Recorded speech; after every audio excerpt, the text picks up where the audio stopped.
रामधारी सिंह दिनकर जी की एक कविता है चांद का कुर्ता।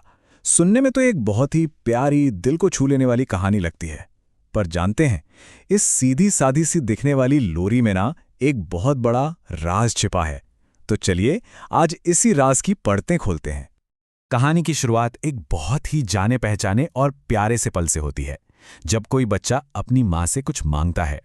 और इस कहानी में वो बच्चा है हमारा चांद, जिसकी एक बहुत ही मासूम सी ख्वाहिश है। तो हमारी आज की ये पड़ताल कविता के दिल से शुरू होती है, यानी चांद का अपनी माँ से किया गया एक मासूम सा अनुरोध। तो चांद अपनी माँ से क्या कहता है? वो कहता है, सिलवा दो माँ मुझे ऊन का मोटा एक झिंगोला। मतलब वो बेचारा आसमान में अपनी रात की यात्रा में कड़ाके की ठंड से एकदम परेशान हो चुका है। जरा कविता की भाषा पर गौर कीजिए, कितनी जान है इसमें। सन सन चलती हवा और ठिठुर ठिठुर कर। इन शब्दों से ऐसा लगता है मानो हम खुद वो ठंड महसूस कर पा रहे हैं जो चांद को हर रात झेलनी पड़ती है।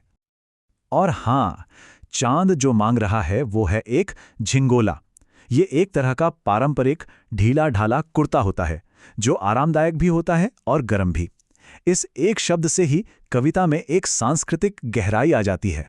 तो चांद ने तो अपनी बात कह दी। अब आते हैं चांद की माँ के प्यार भरे लेकिन बड़े ही मजेदार और तर्क से भरे जवाब पर। देखिए, माँ उसकी मदद करना चाहती है, वो मना नहीं कर रही है, लेकिन उनके सामने एक पहेली है, एक बहुत ही अजीब सी पहेली, जिसे उन्हें सुलझाना है। और माँ की असली दुविधा यही है, चांद का आकार वो तो कभी एक जैसा रहता ही नहीं। कभी वो बिल्कुल पतला सा होता है तो कभी एकदम गोल मटोल। और यहीं से हमारी ये पड़ताल एक बहुत ही दिलचस्प मोड़ लेती है। अब हम एक साधारण सी कहानी से एक गहरी खोज की तरफ बढ़ रहे हैं।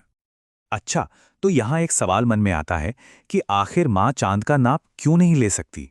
मतलब इसमें इतनी मुश्किल क्या है? इस सवाल का जवाब खुद माँ के ही शब्दों में छिपा है। वो कहती हैं, कभी एक अंगुल भर चौड़ा, कभी 1 फुट मोटा, बड़ा किसी दिन हो जाता है और किसी दिन छोटा। उनकी इसी प्यार भरी शिकायत में ही सारा राज है।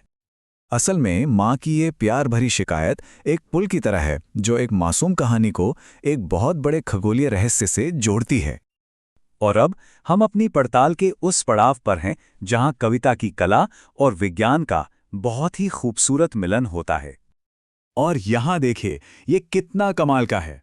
माँ के दिया हुआ हर एक विवरण चांद के एक वैज्ञानिक चरण से बिल्कुल मेल खाता है।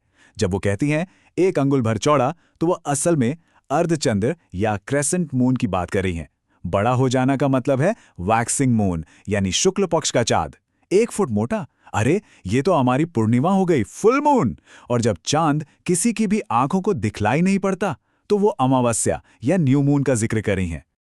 तो असल में माँ जिस समस्या की बात कर रही हैं वो कुछ और नहीं बल्कि चांद का पृथ्वी के चारों ओर चक्कर लगाना है। इसी चंद्र सौर चक्र की वजह से हमें चांद के अलग अलग रूप यानी उसकी कलाएं दिखाई देती हैं। तो आखिर में हम ये कह सकते हैं कि ये कविता सिर्फ एक कहानी नहीं है, बल्कि सिखाने का एक बहुत ही शानदार तरीका भी है। सोचिए तो जरा, दिनकर जी ने माँ और बेटे की इस प्यारी सी नोकझोंक के जरिए खगोल विज्ञान जैसे एक मुश्किल विषय को कितना आसान और यादगार बना दिया है। और कहानी खत्म होती है माँ के इस प्यारे से सवाल पर, जिसका कोई एक जवाब हो ही नहीं सकता। और ये सवाल हमें वापस माँ बेटे के उस रिश्ते की गर्मजोशी और प्यार में ले जाता है।